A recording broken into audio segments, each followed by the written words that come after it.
সে একজনকে কামড়েওছে। তাই সেই যেহেতু বিষাক্ত সাপ, সবাই ভয় পাচ্ছে।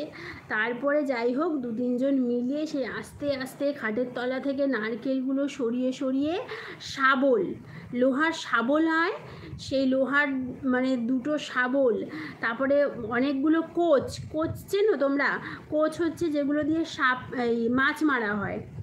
এরকম লম্বা লাঠির মাথায় এরকম লম্বা লম্বা লোহার জিনিস দিয়ে এরকম করা থাকে, এরকম ঠিক এরকম করে দেখতে হয়।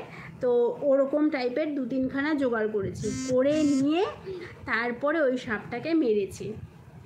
মানে সেই কি যে ঘটনা, মানে মানে জাস্ট মানে আজীবন মনে থাকবে, আজীবন। তারপরে আর যেহেতু তারপরে তো মেরেছে টেরেছে, মেরে টেরে পুড়িয়ে টুড়িয়ে হয়তো দেওয়া হয়েছে, অত কিছু মনে নেই। মানে কালো কুচকুচে সাপটা, জানো না, এরকম পুরো মাছলের মতন কালো কুচকুচে, আর মাথাটা এরকম কেমন একটা তিকোন টাইপের, আমার এখনও মনে আছে। মানে আমার মা আমাকে দেখতে দেবে না, তবুও আমরা দেখব।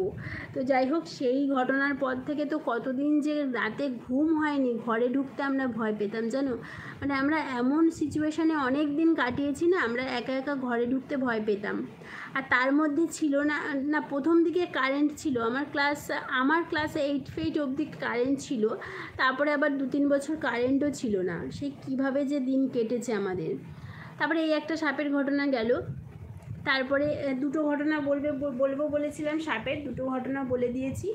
আর নেক্সট সাপের ঘটনাটা পরে বলবো, ঠিক আছে? তখন দিদি ক্লাস 8, আমি ক্লাস 6।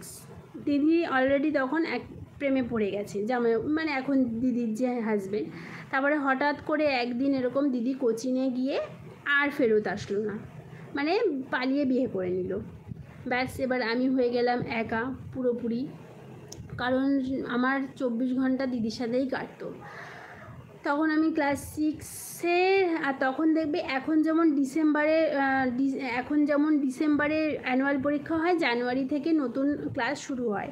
আর তখন ছিল এপ্রিলের মানে পয়লা বৈশাখের আগে আগে ঠিক পরীক্ষা শেষ হতো, অ্যানুয়াল পরীক্ষা। পয়লা বৈশাখের পর থেকে নতুন ক্লাস শুরু হতো। আর আমার দিদির বিয়ে হয়েছে জানুয়ারিতে, তখন আমি 6-এ পড়ি।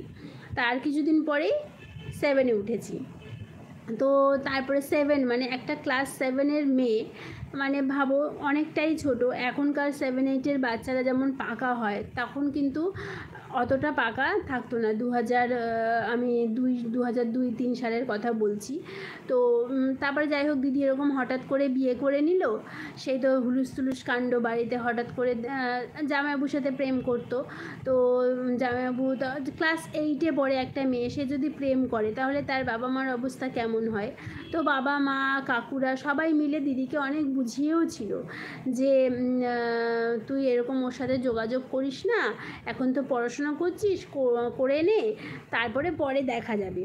এই করে করে তারপরে হয়তো দিদি হয়তো জামাইবাবুকে বলেছে। তারপরে যাই হোক, তারপরে কি হয়েছে ওদের মধ্যে যাই না কথাবার্তা। তারপরে হঠাৎ করে বিয়ে করে নিল। তো বাবা মা অনেকটা মানে শকড হয়েছিল, একটু দুঃখ পেয়েছিল, দাদাও ভীষণ দুঃখ পেয়েছিল। আর আমার দাদার সাথে না আমার দিদির বন্ডিংটা চিরকাল বেশি ভালো ছিল, আমার সাথে অতটা বন্ডিংটা ছিল না। আমাকে চিরকালই মানে শাসনের মতন করেই মানে শাসন করতো আর কি। কারণ যেহেতু অনেকটা বড় আমার দাদা, আমার থেকে অনেকটাই বড়। তো আমার সাথে বন্ডিংয়ের থেকে দিদির সাথে বন্ডিংটা বেশি ছিল। তো সেই কারণে দাদাও অনেকটা কষ্ট পেয়েছিল দিদি ওভাবে বিয়ে করাতে। তারপরে আমি না সেই জিনিসটা অনেক কাছ থেকে দেখেছি। আর সত্যি কথা বলতে তখনই আমি ভেবে নিয়েছি যে জীবনে আর কিছু করি না করি, বাবা মাকে কতটা খুশি দিতে পারবো কি পারবো না জানি না, তবে হ্যাঁ, পালিয়ে এভাবে কোনো দিন বিয়ে করব না। যদি কোনো দিন কাউকে মানে ওই ছোট্ট বয়সে আমি কিন্তু এই মাথাতে আমার এটা এসে গেছে যে আমি দিদির মতন কোনো দিন পালিয়ে বিয়ে করব না। যাই হোক, তারপরে দিদির বিয়ে হয়ে গেল। তারপরে 2-3 মাস দিদির সাথে কন্ট্যাক্ট ছিল না, তারপরে আবার কন্ট্যাক্ট হলো, এ হলো এ হলো। তারপরে আস্তে আস্তে আমি বড় হচ্ছি, একাই বড় হচ্ছি, আস্তে আস্তে টুকটুক করে সংসারের কাজ শিখছি। মানে অনেক ছোটোবেলা থেকে তো জানো তো আমি মানে সংসারের কাজ করতে হয়েছে আমাকে, যেহেতু মা বাইরে কাজ করে, বাবা মাসের পর মাস বাড়িতে থাকে না কাজের সূত্রে। তো আমার ঠাকুমা আমার হাতে ধরিয়ে আমাকে, এই ভাত বসা, তোর মা আসতে এখনও অনেক দেরি আছে, ভাত বসাতাম। মানে কখন মানে ভাতের মধ্যে কখন কি সেদ্ধ দিতে হয় তা জানতাম না। মানে ঠাকুমা বলতো ভাতে ভাত বসানোর সাথে সাথে কিন্তু ঢ্যাঁড়স